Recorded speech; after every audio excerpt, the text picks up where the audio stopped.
Salut à tous, aujourd'hui on se retrouve donc pour un tout nouveau tutoriel afin d'apprendre justement à développer votre site de A à Z. Aujourd'hui on se retrouve donc pour un nouveau tutoriel afin de modifier votre profil. Donc après justement avoir créé notre page donc, de profil, cette fois-ci on va justement créer notre nouvelle page donc, pour modifier certaines informations de votre utilisateur. Donc la modification, ça va se faire par un formulaire. Et je pense que cette fois-ci, en fait, si vous suivez justement au fur et à mesure mes vidéos, cette fois-ci vous devez commencer justement à être familiarisé avec les formulaires. Donc voilà, donc cette fois-ci en fait, donc n'hésitez pas toujours à aller sur mon site, donc le site du dev, donc je continuerai à vous présenter encore sur certaines vidéos, après bon j'arrêterai à un certain moment, où vous allez retrouver donc tous mes tutoriels sous forme d'articles, justement dans la catégorie PHP qui est ici, donc créer son site, et ici voilà, modifier un profil.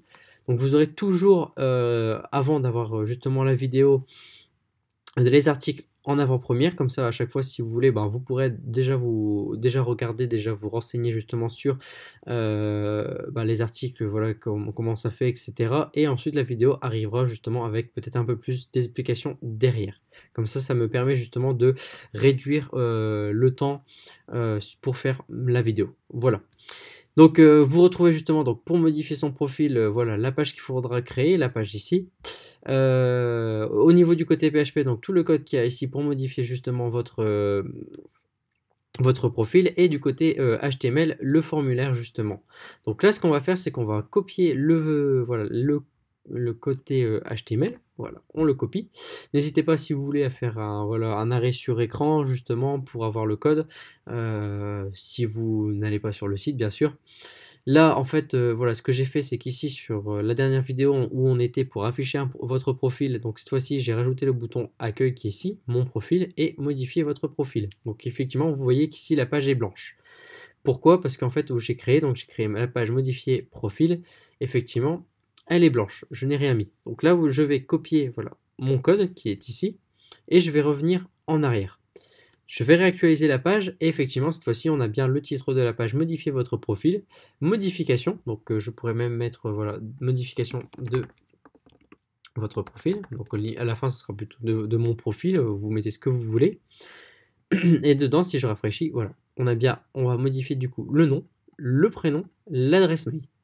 Donc là ça ne fait absolument rien, donc c'est juste un simple formulaire, donc voilà, vous voyez que le nom du formulaire ça sera modification. Ça sera un type submit, donc pour envoyer forcément le formulaire ici, pour récupérer les différentes variables grâce au nom, donc le nom, prénom, mail. Les messages d'erreur ici qui sont déjà préparés. Et le formulaire avec la méthode qu'on enverra en post afin en fait, de traiter les données sur la même page. On retourne donc sur mon site. Cette fois-ci, je vais récupérer donc tout ce qu'il y a au niveau des vérifications dans l'entête voilà, de page du côté de PHP que je viens coller ici. Et voilà, je ferme, je reviens et je vais regarder cette fois-ci. Je vais donc actualiser. Voilà, j'actualise et vous voyez, il ne se passe rien. Donc effectivement, hein, là vous allez me dire, oh, c'est pas terrible. Donc là, comme je fais au fur et à mesure, donc je vais rajouter du contenu que j'ai vu qui me manquait. Donc ce qu'on va faire, c'est qu'ici, effectivement, votre utilisateur, il est connecté. Donc ce qui serait intéressant, c'est d'aller sur le profil ici, de récupérer ce qu'on a déjà fait, qui est là. On récupère les données, on vient le mettre ici, on récupère donc les informations de l'utilisateur qui est connecté grâce à sa session, donc la session start qui est démarrée ici. Et dedans, voilà, on va afficher le profil. Donc ici, on a affiché le profil. Donc là, on va mettre plus de choses. Donc ce qu'on va faire, c'est qu'on va dire que si on a le nom, alors on va faire que ça. Par contre, si on n'a pas le nom, alors, c'est-à-dire que si on n'a pas renvoyé, on va faire un écho de la variable, voilà, afficher profil, et on va mettre le nom. On va faire la même chose. Donc là, je vais faire un copier. Voilà. Par contre, ne pas oublier le point virgule à chaque fois. Voilà, je vais mettre là ici. Cette fois-ci, c'est le prénom, point virgule, et ici, c'est mon mail. Hop, et un point virgule. Ok, donc cette fois-ci, on va regarder ce que ça donne. Je rafraîchis, et effectivement, là, on a bien, voilà, directement les informations de la personne. C'est déjà plus cool et plus agréable à voir. Donc cette fois-ci, voilà, je vais vous expliquer un peu ce qui se passe dedans. Donc effectivement, ici on a la session pour récupérer justement ce qu'on a récupéré ici, l'idée de session, pour avoir affiché l'utilisateur. On inclut notre base de données. Ici, c'est si en fait, j'avais déjà présenté ça. Donc si en fait l'utilisateur n'est pas connecté, donc ça veut dire qu'il ne peut pas accéder justement à la page, on le relocalise vers, on le redirige plutôt vers la page de l'index, de l'accueil. Ici, donc comme en fait c'est notre formulaire, on va extraire. Si en fait on a envoyé voilà, notre formulaire, la méthode post, la variable post va se charger de données. Et si elle est chargée, donc c'est-à-dire si elle contient bien des données, alors on rentre dedans, on va les extraire et cette fois-ci on va pouvoir les traiter. Donc là, on se positionne sur le formulaire modification, donc qui est ici, celui-là, donc c'est celui-ci, qui va pouvoir récupérer donc toutes les données, donc le nom, le prénom, le mail. Et ici, bon, je ne vais pas représenter, je l'avais déjà présenté sur certaines vidéos. Donc là, ce qu'on va faire, c'est que, voilà, on regarde ici, on va vérifier s'il y a bien un nom, s'il y a bien un prénom, si on a bien aussi également un mail, si le mail vérifie bien une règle qu'on respecte, donc là je l'avais déjà expliqué aussi lors de l'inscription, et on va vérifier bien sûr que si le mail, bien sûr il y a envie de changer, que le mail existe, qu'il n'existe pas, voilà. Parce que s'il existe, alors il ne va pas pouvoir le changer, ce qui est logique. Donc voilà, on arrive ici. On vérifie que l'utilisateur existe bien, forcément, c'est-à-dire qu'en fait, si imaginons je dis des bêtises entre-temps, il a été supprimé, donc avant de faire justement la mise à jour ou autre, on va vérifier que notre utilisateur existe bien. Donc on va vérifier, voilà, on va refaire de la session, hop, etc. On voit que, donc là, je vais mettre, voilà, pour que le code soit plus lisible à chaque fois. On recherche. Si on n'a pas de réponse, voilà, l'utilisateur n'existe pas. Bon, si l'utilisateur n'existe pas, en fait, la page, il pourra plus l'afficher. C'est-à-dire qu'en haut, en toute logique, ouais, bon, je pense qu'ici, en fait, non, on peut l'enlever, ça ne sert à rien. Voilà. Vous pouvez l'enlever, il n'y a pas de souci, ça ne sert à rien. Hop, voilà. Et ce que je fais, c'est qu'une fois que toutes mes conditions sont validées, je vais faire une mise à jour dans la table utilisateur et je vais mettre à jour le prénom, le nom, le mail et ce qui me donne justement ce qui me permet justement de dire que je vais modifier ça. Bien sûr, ça va pas être le mail, ou si en fait si on a l'ancien mail, mais ça va être l'idée qui est ici. Par contre, ce que j'ai oublié, c'est qu'ici effectivement, voilà, je mets le prénom, le nom, le mail, mais il va falloir que je recharge ma session. Donc au niveau recharger ma session, c'est ça. Là, vous copiez les données qui sont ici. Je vous mets les données, donc à chaque fois en fait, vous aurez bien sûr les données à jour fraîchement mis sur l'article. Au fur et à mesure que je vois qu'il manque des choses, je les mettrai, donc vous les aurez toujours en temps et en heure. Et ici, voilà, je reprends mes variables. Ici, je mets nom. Et là, je vais charger la variable mail. Voilà, et je vais remettre sur le profil de l'utilisateur. Donc non, je ne veux pas quitter, merci. Et une fois que c'est fait, voilà, on recharge sur le profil de l'utilisateur et c'est tout. Donc cette fois-ci, on va tester. On va voir si tout est OK. Donc là, on a bien donc, Dupont, Paul. Donc je vais l'appeler cette fois-ci pas Dupont, mais Durand. Il va s'appeler Léon. Le test, on va mettre test 1 pour voir. Et là, je vais faire modifier. Effectivement, bon voilà, il me dit qu'à la variable, voilà, 67. Oui, il manque mon point virgule. Je remets mon point virgule. Je refais, voilà, je rafraîchis. Et voilà. Donc vous voyez, effectivement, il va me garder mes nouvelles données. Donc il ne va pas rafraîchir les données que j'avais mises ici. Il va se dire, voilà, là, vous avez bien modifié, donc je vais reprendre celle-là et je ne vais pas reprendre celle que j'avais mise juste avant. Donc dedans, on va mettre un nouveau mail. Donc on va mettre mail numéro 2 et je fais modifier. Donc là, effectivement, bon, j'ai quelques erreurs, donc il n'y a pas de souci. Donc je vais regarder, donc c'est à la ligne 38, OK. J'aurais dit d'envoyer. Donc je vais regarder déjà dans ma base de données si ça a été fait. Donc là, il n'y a rien qui a été fait. Donc effectivement, ça veut dire qu'il y a une erreur, il y a eu une erreur juste avant. Donc là, je pense, voilà, je vais regarder ici. Là, c'est le mail que je vais prendre. Donc on avait bien eu ici. C'est voilà ici.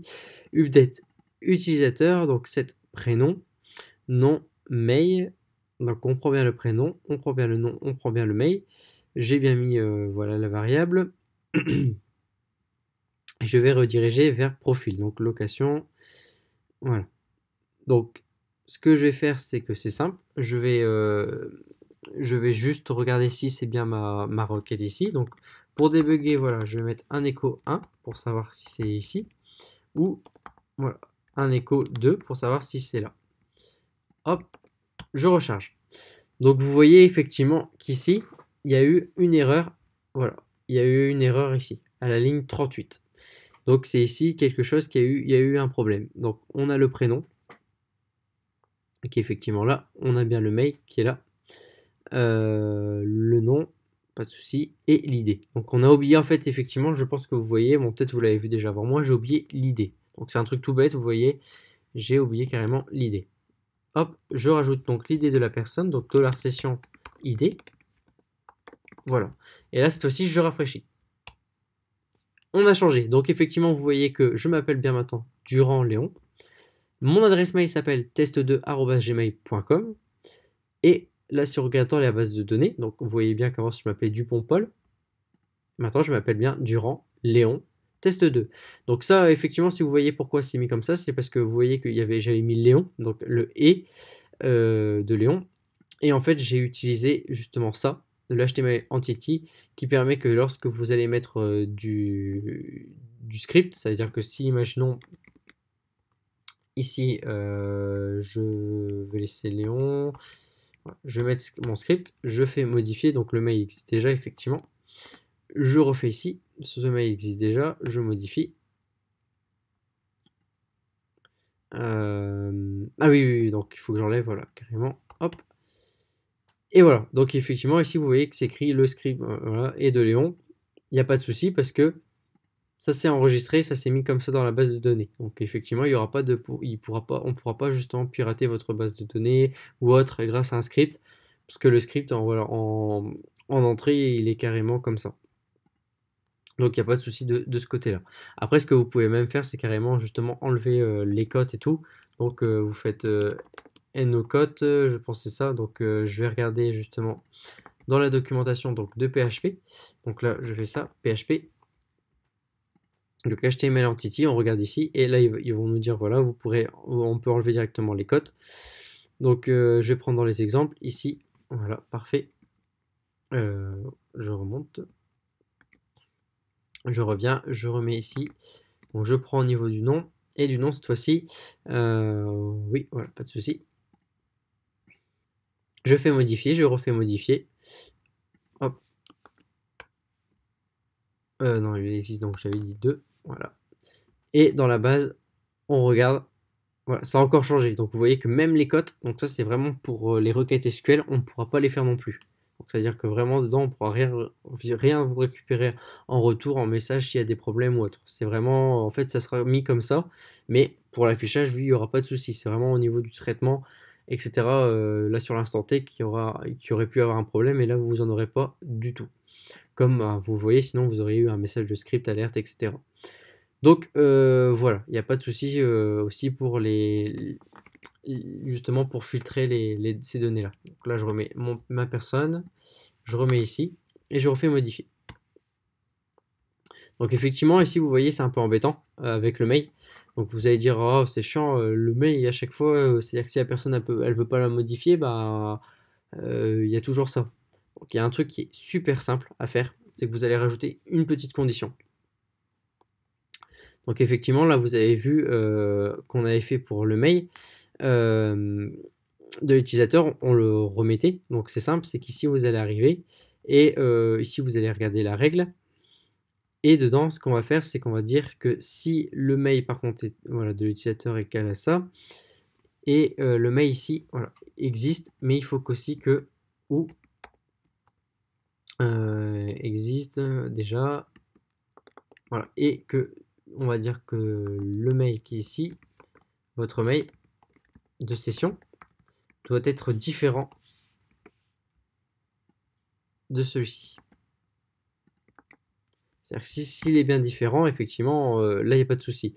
Donc là, si je refais, je reviens ici, si je fais modifier, voilà, vous avez vu d'un seul coup, je suis plus obligé de modifier. Ça a bien modifié dans ma base de données, il n'y a pas de souci, parce que ça reste quand même quelque chose d'unique. Donc si je reviens ici, voilà, je vais dans ma structure. Mon mail, je vais le mettre en unique, je pense qu'il est déjà fait. Donc oui, il est déjà unique, voilà, on voit déjà avec la clé grise, donc il n'y a pas de souci. Vous voyez qu'on peut bien modifier, il y a pas de problème. Donc là, si je remets à 1, le mail existe déjà, donc c'est normal. Je remets à 2, hop, il n'y a pas de souci, ça a bien été modifié. Je remets comme c'était avant, il n'y a pas de souci non plus. Donc voilà, donc c'est-à-dire que si je regarde au niveau des données, voilà, il n'y a pas de souci, tout a bien fonctionné. Donc on arrive justement bah, à la fin du tutoriel pour la modification du profil d'un utilisateur. Donc je pense que là on arrive vraiment sur déjà quelque chose d'assez complet. Cette fois-ci on va peut-être passer un peu sur d'autres fonctionnalités pour peut-être afficher vos utilisateurs de votre base de données.